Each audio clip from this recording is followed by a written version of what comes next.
नमस्कार, मैं दिनेश शर्मा आप सभी का स्वागत करता हूं अपने YouTube चैनल जिसका नाम है अमेजिंग मैथ्स विद दिनेश। यदि आपको भी मैथ समझने में परेशानी है, कोई कठिनाई है और या आप मैथ में इंटरेस्ट रखते हो तो आप बिल्कुल सही चैनल पे हैं। और इस चैनल में आपको मैथमेटिक्स को बिल्कुल आसान तरीके से सभी बेसिक्स कंप्लीट करवा के समझा कर आपके मैथ के जितने भी क्वेरीज है उसको पूरा किया जाएगा। आज की इस कड़ी में आपके लिए क्या नया है, क्या विशेष है, आज हम बात करेंगे क्लास 10 समानांतर श्रेणी यानी कि अरिथमेटिक प्रोग्रेशन। देखिए बच्चों, ये आपके लिए एक नया टॉपिक है, इससे पहले आपने नहीं पढ़ा है, तो आप सभी से गुजारिश है कि जितने भी इस चैप्टर के वीडियो पार्ट बनेंगे आप प्लीज हर वीडियो पार्ट को बड़े ध्यान से पढ़ना, क्योंकि यदि आपका एक भी पार्ट छूट जाता है तो आपका कंसेप्ट बीच में छूट जाएगा। तो आइए शुरू करते हैं समानांतर श्रेणी यानी कि अरिथमेटिक प्रोग्रेशन का चैप्टर नई एनर्जी के साथ। आइए मेरे साथ। आज का हमारा टॉपिक जो है वो बोर्ड पर भी लिखा है यहाँ पर और आपकी स्क्रीन पे भी नजर आ रहा होगा आपको। समानांतर श्रेणी यानी कि अरिथमेटिक प्रोग्रेशन हम इंग्लिश में कहते हैं और शॉर्ट फॉर्म इसका एपी। हर एक का शॉर्ट फॉर्म होता है, जैसे माई सेल्फ दिनेश कुमार, मुझे भी लोग प्यार से डीके कह देते हैं कई बार, तो ये शॉर्ट फॉर्म सभी चीज का है। तो एपी अरिथमेटिक प्रोग्रेशन का भी एक शॉर्ट फॉर्म है एपी। ये एपी है क्या, समानांतर श्रेणी होती क्या है, इसको हम डिटेल में समझेंगे। और मैं तो कहना चाह रहा हूँ कि जो फर्स्ट पार्ट है ये जस्ट हमारा एपी की इंट्रोडक्शन होगी, क्योंकि इंट्रोडक्शन यदि हमें क्लियर हो गई ढंग से तो सारे एपी के जितनी भी एक्सरसाइज है उसको हम आराम से सॉल्व कर पाएंगे। बड़े ध्यान से आप देखिएगा, हम जा रहे हैं समानांतर श्रेणी या एपीज को। मैं कुछ लिख रहा हूं आपके पास, आपके बोर्ड पर, आप उसको ध्यान से देखिएगा। ध्यान से देखिएगा, फर्स्ट श्रृंखला जो हमारे पास है, पहली श्रेणी या पहली प्रोग्रेशन जो है 5, 10, 15, 20। आपको याद होगा जब आप प्राइमरी क्लासेस में थे तो यहाँ पर ऐसे ऐसे आपने बहुत सारे सीखे कि उसको आगे क्या आएगा, अगले 4 टर्म्स आपने बताने हैं। ये वही उसी चीज का एक प्री कॉन्सेप्ट आपको प्राइमरी क्लासेस में दिया गया था, लेकिन ये वो था क्या, आज हम इसके बारे में बात करने वाले हैं। तो 5 में 5 प्लस करेंगे 10, 10 और 5 15, 15 और 5 20, 20 5 25, 25 30, 35 40 तरह से जा रहा है। यहां पर देखिए 1 और 2, 2 प्लस 1 3, 3 प्लस 1 4, इस तरह से 10, फिर -10 और ऐड किया इसमें -20, -30, -40, -50, -60 और यहां पर भी 2 4 6 7 एंड सो ऑन। ऐसी बहुत सारी श्रृंखलाएं, बहुत सारे नंबर्स आपने देखे होंगे। ये नंबर्स समानांतर श्रेणी कहलाएंगे। लेकिन ध्यान रखना है, समानांतर श्रेणी कब कहलाएंगे। वैसे तो सीक्वेंस यहां पर भी मैंने एक लिख रही है 1 4 7 11 और 50, ये भी तो संख्या है ना, ये भी संख्या है, लेकिन इन संख्याओं में एक पैटर्न नहीं बन रहा है। यहां पर एक पैटर्न है +5 +5 +5, लेकिन यहां पर पैटर्न नहीं है। तो इनको क्या कहेंगे और इनको हम क्या कहेंगे? क्या ये भी समानांतर श्रेणी है, क्या ये भी समानांतर श्रेणी है? नहीं। सबसे महत्वपूर्ण बात है, समानांतर श्रेणी वो श्रेणी कहलाएगी जिसके सभी सदस्यों के बीच का जो डिफरेंस है, अंतर है, वो बराबर होगा। देखिए 5 और 5 और 5 और 5, 1 1 1 1, -10 -10 -10 और यहाँ पे 2 2 4 2 6 2 8 2 10। यहाँ पे डिफरेंस कितने का है, 2 का, यहाँ -10 का, यहाँ पर 1 का और यहाँ पर डिफरेंस कितने का है, 5 का, सभी सदस्यों के बीच में। तो ये सभी की सभी जो है ये कहलाएंगी हमारी एपीज यानी कि अरिथमेटिक प्रोग्रेशन। लेकिन यदि अंतर बराबर नहीं हुआ, 1 + 3 4, 4 + 3 7, 7 और 4 11, 11 और क्या हो गया, फिर आगे डिफरेंस ज्यादा बन गया, तो ये एपीज नहीं होगी, ये समानांतर श्रेणी नहीं होगी। अब आपकी नॉलेज के लिए, आपकी और जानकारी को इंक्रीज करने के लिए हमने एक एपी यहाँ पे लिख ली, समानांतर श्रेणी, एक ऐसी श्रेणी लिखी जिसका डिफरेंस कैसा है, बराबर। 12 + 2 14 + 2 16 + 2 18 एंड सो ऑन। ये हमारे पास एक एपी है, हम इसको कह सकते हैं, ठीक है। लेकिन इसमें है क्या, ये जो 12 14 16 इनको हम कहते क्या है, ये जो सारी की सारी संख्याएं हैं इनको हम कहते हैं पद, यानी कि इंग्लिश में यदि हम इसको बात करें, ये है टर्म्स। टर्म्स का मतलब सदस्य भी कह सकते हैं कि कौन सा सदस्य है, ये पहला, दूसरा, तीसरा, चौथा। तो एपी में ये जो संख्याएं होती है, संख्याओं का क्रम होता है, इन सभी संख्याओं को हम कहते हैं पद यानी कि टर्म। तो बड़ा सा क्लियर है कि इस एपी का जो पहला पद है, फर्स्ट टर्म, वो ये है, सेकंड टर्म ये है, थर्ड टर्म। तो इसको हम इस तरह से भी जनरली इस तरह से फर्स्ट टर्म, ये सेकंड टर्म, ये थर्ड टर्म, ये फोर्थ टर्म, ये आपका fifth term and so on, और ये आपका last term a raised to power an, ठीक है। First term, second term, third term, तो ये एपी की टर्म्स को हम इस तरह से लिख सकते हैं।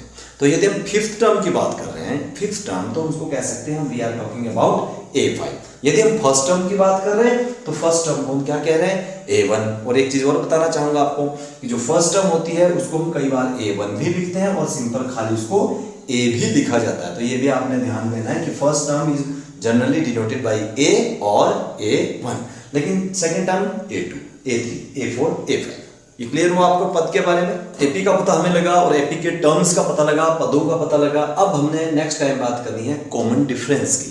कॉमन डिफरेंस जो मैं आपको अंतर अभी बता रहा था, क्योंकि यही कॉमन डिफरेंस है जो डिसाइड करेगा कि दी गई श्रृंखला एपी है या फिर नहीं है। देखिए ये डी बहुत इंपॉर्टेंट है, कॉमन डिफरेंस जो है, और कॉमन डिफरेंस को जो डिनोट करते हैं हम, that is small letter of D. मेरा नाम भी डी से है यहाँ पर कॉमन डिफरेंस किससे डिनोट करते हैं हम, डी से। तो डी क्या है? डी है प्रत्येक जो हमारी श्रेणी है उसके बीच में जो पद है, टर्म्स है, उनके बीच का जो डिफरेंस होता है। जैसे यहाँ पर कितना डिफरेंस है दोनों का, +2। यहाँ पर दोनों का डिफरेंस कितना है, +2। यहाँ पे डिफरेंस कितना है, 2। अब डिफरेंस इधर नहीं होता भाई, डिफरेंस तो माइनस करके पता चलता है। बिल्कुल सही आपने पकड़ा है। तो डी निकालने का जो फॉर्मूला है that is D4 - D3। D4 - D3, ये A4 - A3। ये A4 क्या है भाई, ये तो भी मैंने पढ़ा, ये है चौथा पद, ये है तीसरा पद। तो क्या ये जनरल फॉर्मूला बन गया कि 4 - 3? No, never. ये फॉर्मूला आपका बनेगा 3 - 2 सेम रहेगा, 2 - 1। जनरल फॉर्म में जो कॉमन डिफरेंस का फॉर्मूला कई बार 1 मार्क्स में पूछ लेते हैं एग्जाम में कि what is the common formula या standard form of the D, तो आपने बोलना है कि an - 1। किस तरह से डी कैसे निकालते हैं, डिफरेंस का पता कैसे चलेगा?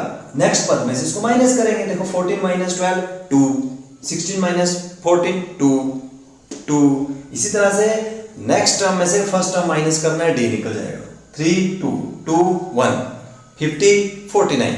लास्ट an लास्ट टर्म्स थी, तो लास्ट टर्म से पहले वाले टर्म कौन से n माइनस 1, डेफिनेट सी बात है, an - 1। So this is the common formula for D. ठीक है, डी आपको पता लगा, एपी की श्रृंखला आपको पता लगी, A1 A2 A3, उसको तो टर्म्स हम किस तरह से लिखते हैं, कॉमन डिफरेंस पता लग गया। अब जो सबसे महत्वपूर्ण चीज है और इस आज की वीडियो का सबसे इंपॉर्टेंट पार्ट है, what is the general form of an AP. AP का स्टैंडर्ड फॉर्म कैसा होता है, कैसा दिखता है, वो हमें सीखना है। Now we are discussing about the general form of an AP. AP means arithmetic progression, समांतर श्रेणी का जनरल फॉर्म कैसा होगा।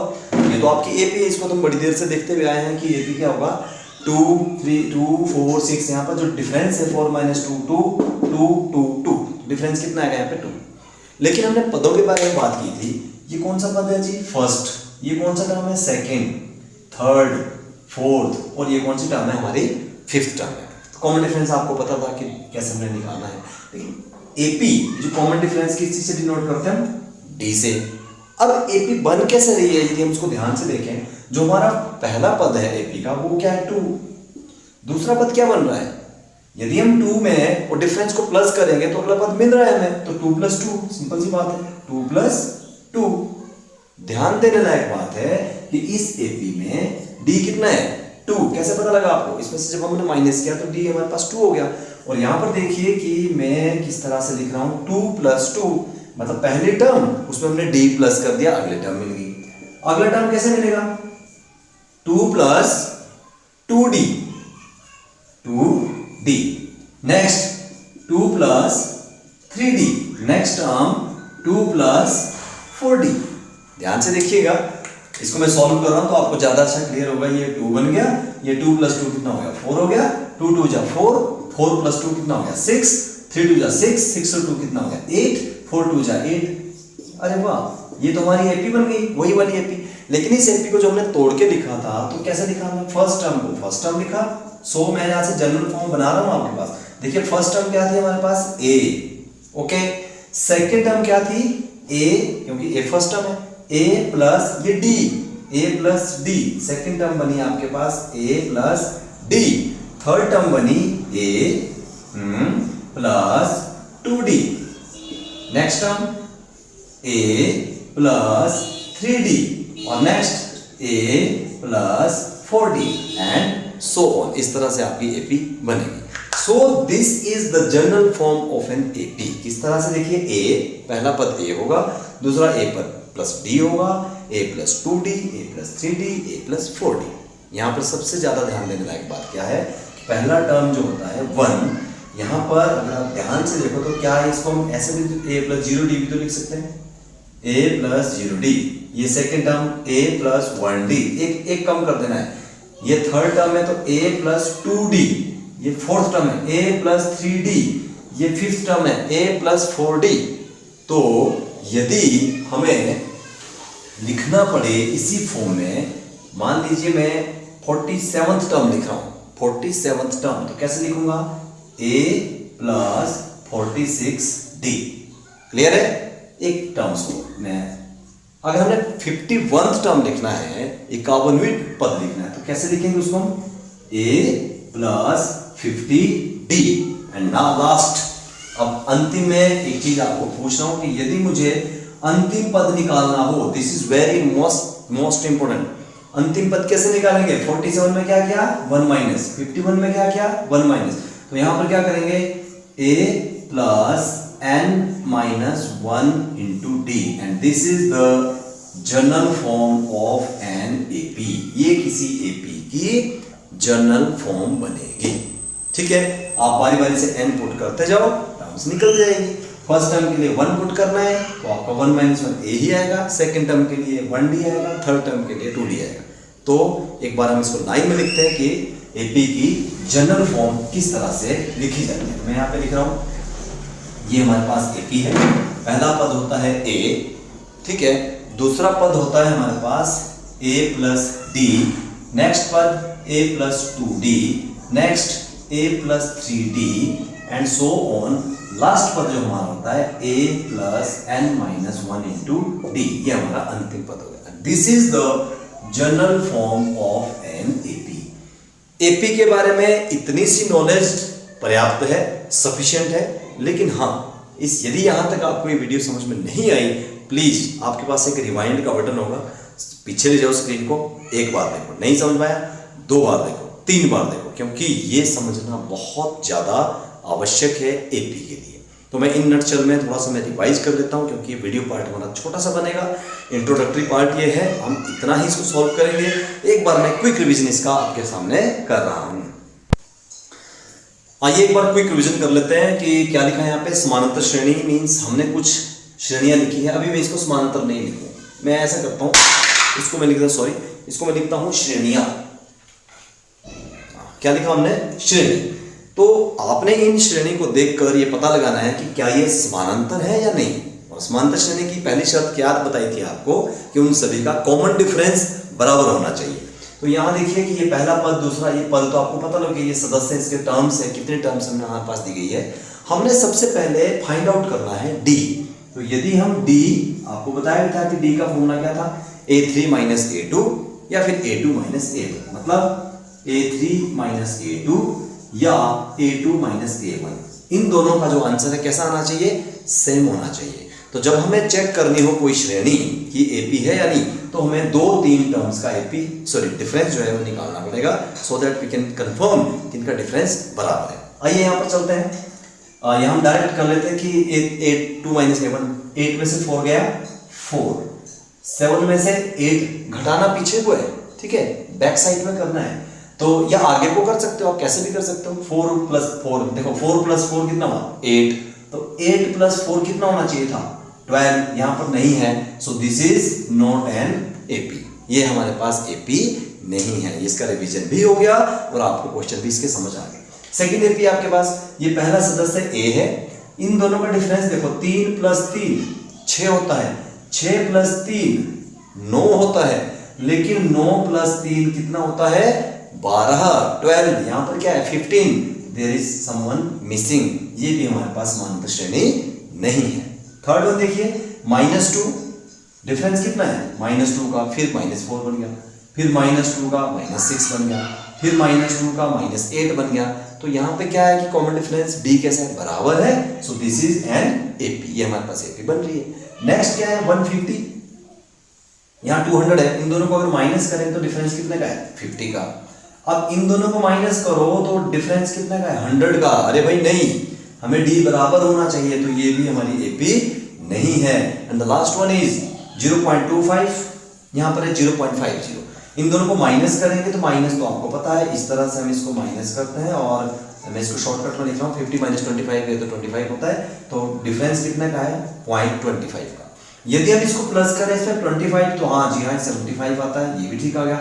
इसमें प्लस करें तो ये भी कितना 75 आता है, तो so that we can say that this is also an AP. तो डी से हम पता लगा सकते हैं कि कौन सी श्रेणी समानांतर है और कौन सी श्रेणी समानांतर नहीं है। अब एपी को हमने जान लिया कि एपी में कुछ सदस्य होते हैं, A1 A2 AT, ये टर्म्स होती है इनकी, और हमने बात की थी कॉमन डिफरेंस की डी की। तो डी का एक हमने जनरल फॉर्म भी सीखा था, वो भी हम यहाँ पे देख लें थी। क्या बताया था आपको मैंने कि अगली टर्म से पिछली वाली टर्म को माइनस करना है, A4 माइनस A3 या A2 माइनस A1, और या we can say D is equals to AN minus AN minus 1. This is the general form of an common difference. Common difference का general form किस तरह से find out किया जाता है, इस तरह से आगे वाली टर्म से पीछे वाली टर्म्स को माइनस करते हैं। आपको AP पता लग गया, D पता लग गया। नाउ लास्ट में हम लिखते हैं general form of an AP। General form of an AP किस तरह से हम इसको डिस्कस कर सकते हैं। हमारा एक फर्स्ट टर्म होता है, उसमें जब हम प्लस डी, क्योंकि डिफरेंस सेम है, प्लस डी करते हैं तो अगला टर्म हमें प्राप्त होता है। तो कैसे लिख सकते हैं a प्लस डी, फिर उसमें अगले टर्म में फिर डी प्लस करते हैं। तो आप समझ रहे हो, देखो ये पहली टर्म थी, ये दूसरी टर्म थी, तीसरी टर्म को कैसे लिखते हैं, उसमें एक डी फिर प्लस करते हैं। नेक्स्ट टर्म में सॉरी डी, एक डी और प्लस करते हैं। नेक्स्ट टर्म में 1 2 3 एंड 4 एक डी और प्लस करते हैं, तो ये बन जाता है a प्लस 2d, ये बन जाता है 3d, ये बन जाता है 4d। इसी तरह से जनरल फॉर्म बनेगा a प्लस d, बिल्कुल ठीक है, a plus 2d, a plus 3d, a plus 4d, and so that a जो लास्ट पद है हमारा a plus n minus 1 into d। This is the general form of an AP। ये भी कई बार पूछा जाता है कि last term of an AP लिखो, सेकंड टर्म लिखो, फर्स्ट टर्म लिखो। यदि आपको एक क्वेश्चन पूछा जाता है कि make 5 APs as your own, अपनी इच्छा से 5 APs बनाओ, तो आपने सबसे पहले ध्यान किस चीज का रखना है, डी का ध्यान रखना है, क्योंकि डी डिसाइड करेगा आपकी AP। ध्यान रखना है, ये डी बहुत इंपॉर्टेंट है। कैसे, आपने फर्स्ट टर्म ले लिया 2, ठीक है। एक चीज आपने ध्यान रखना है कि जो आपका कॉमन डिफरेंस है वो प्लस भी हो सकता है, माइनस भी हो सकता है, और कुछ भी नहीं हो सकता है, मींस जीरो भी हो सकता है। आपका जो डी है वो प्लस भी हो सकता है, माइनस भी हो सकता है, और जीरो भी हो सकता है। तो हम एक ऐसी एपी बनाते हैं जिसका डिफरेंस प्लस में हो, प्लस में। जैसे आपने माइंड में सोचना है कि मैंने +5 करके इसको सॉल्व करना है, +5, तो 2 + 5 7, 7 + 5 12, 12 + 5 17 एंड सो ऑन। आपकी एपी बन चुकी है। एक और आपको लगता है कि मैंने एक और प्लस की बनानी है जिसमें मैं +10 करके बनाऊंगा, +10 का डिफरेंस देना है, और आपका शुरू का जो पॉइंट दिया गया है वो -40 है, मान लीजिए -40, तो -40 में +10 करना है आपने। -40 + 10 कितना आएगा, -30, उसके बाद -20, उसके बाद -10, उसके बाद 0 और उसके बाद 10। इस तरह से ये एपी आपकी +10 करके डी जो +10 लिया उससे आपकी एपी बन सकती है। एक एपी लेते हैं जिसमें हमारा डी कितना हो, माइनस कैसे हो सकता है। सपोज आपने एक फर्स्ट टर्म लिया 14 और आपने कहा कि मुझे डी -3 देना है, ठीक है। तो नेक्स्ट टर्म में आपने -3 को प्लस करना है, मतलब माइनस उसमें से माइनस करना है, तो 3 को माइनस करना है। तो 14 - 3 कितना हुआ, 11, 11 - 3 कितना हुआ, 8, 8 - 3 कितना हुआ, 5, 5 - 3 कितना हुआ, 2, 2 - 3 कितना हुआ, -1, 1 - 3 कितना, -4। तो देखिए हमारी एपी प्लस से स्टार्ट हुई, माइनस में चली गई, तो अंतिम पद भी हम इसका निकाल सकते हैं, ठीक है। और अगर आपको लगता है कि भाई देखो ऐसा है, ना मैं प्लस का हूं ना मैं माइनस का हूं, मैं किसी का ना दोस्त हूं ना दुश्मन हूं, मैं हूं न्यूट्रल आदमी, तो न्यूट्रल आदमी कौन होता है, जीरो, मतलब कोई भी नहीं होता न्यूट्रल, तो कोई ना कोई पक्ष तो लेता ही है ना। तो हम क्या करते हैं, एक एपी बनाते हैं, और मैं पहला पद मुझे दे दिया ए, एपी बनाओ, लेकिन ध्यान रहे डी होना चाहिए 0। 15 प्लस 0 करेंगे तो 15 आएगा, 15 प्लस फिर 0 करेंगे तो 15 आएगा, फिर 0। ओ भाई 3 3 3 3 -10 -10 -10 -10। क्या ये सभी एपीज हैं? क्या लगता है आपको, क्या ये सभी एपीज हैं? बिल्कुल है। क्यों है? क्योंकि पहला पद दिया है, उसके बाद डिफरेंस कितना है 0, तो 15 में डिफरेंस कितना है 15 15 15। डी कोई नहीं है यहाँ पे, यहाँ पर भी डी 0 है, यहाँ पर भी डी 0 है, तो we can make some APs whose difference is 0। Plus में भी, माइनस में भी और 0 में भी हम बना सकते हैं। एपी के बारे में हमें पता लगा, टर्म्स के बारे में पता लगा और डिफरेंस के बारे में पता लगा, कॉमन फॉर्म के बारे में पता लगा। अब जो लास्ट क्वेश्चन, क्योंकि इसके बाद तो हम सीधे वही ग्राउंड में उतरेंगे। जैसे सैनिकों को या बच्चों को प्रशिक्षण दिया जाता है, पहले कोचिंग दी जाती है और फिर ग्राउंड में उतरना होता है जिस दिन उनका टेस्ट होता है, जिस दिन उनका एग्जाम होता है। तो हम भी अभी हम सीख रहे हैं, लेकिन जिस टाइम हम एक्सरसाइज में घुसेंगे ये सारे कॉन्सेप्ट आपको अच्छी तरह से सॉल्व करेंगे। और मुझे पूरा विश्वास है, मैं एक क्वेश्चन करूंगा, आप 4 करोगे, आपकी नॉलेज इतनी अच्छी बढ़ जाएगी। लास्ट टॉपिक है, यदि जैसे हमने एपी कहा था कि एपी के ये क्या बताया था हमने आपको, ये टर्म्स बताई थी A3 A4 और ये लास्ट टर्म्स बताई थी AN। ठीक है, यदि आपको कोई कहता है कि इस किसी एपी का 15वां पद लिखो, तो ये तो हुआ 15वां पद। क्या हुआ? 15वां पद। इसी तरह से कोई बोलता है कि 24th पद लिखो, कोई बोलता है कि 70th टर्म लिखो, कोई बोलता है कि 90 ये वाला टर्म्स लिखो। जैसे फर्स्ट टर्म है ना, first term is denoted by A. Second term a plus D, ध्यान दो general form. Third term a plus 2d, fourth term 3d, fifth term 4d, sixth term 5d। एक कम करना है, तो यहां पर 15th टर्म को हम कैसे लिखेंगे?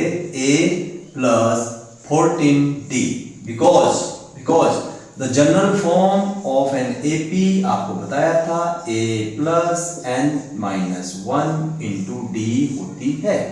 तो यदि आपको 24th टर्म बोला है तो यहाँ 24 लिखेंगे, तो 24 में यहाँ 24 माइनस 1 23 आएगा, तो सिंपल क्या बनेगा? a plus 23d। हाँ जी, a plus right, a plus 1000। Clear हो गया? कहाँ क्लियर हुआ? क्या हाँ कर रहे हो? ये 9 है, प्लस नहीं करना है, एक माइनस करना है। तो कितना मैंने इसलिए पूछा कि 100 तो नहीं, 9 9 8 और D, ये बनेगा हमारा general form. So that's it about today's video. आज हमने एपी के बारे में सीखा, टर्म्स के बारे में सीखा, कॉमन डिफरेंस सीखा, जनरल फॉर्म ऑफ डी सीखा, जनरल फॉर्म ऑफ एपी सीखा। ये बहुत कुछ सीखा हमने, ये कम नहीं है। तो इस वीडियो को आप ध्यान से देखें, एक बार नहीं 5 बार देखिएगा, आपको आगे की जो भी एक्सरसाइज है सब कुछ क्लियर समझ में आएगी। सो मिलते हैं अगले पार्ट में। टिल देन घर पर रहिए, सुरक्षित रहिए और हाँ पढ़ते रहिए, क्योंकि पढ़ेगा इंडिया तभी आगे बढ़ेगा इंडिया। Thank you.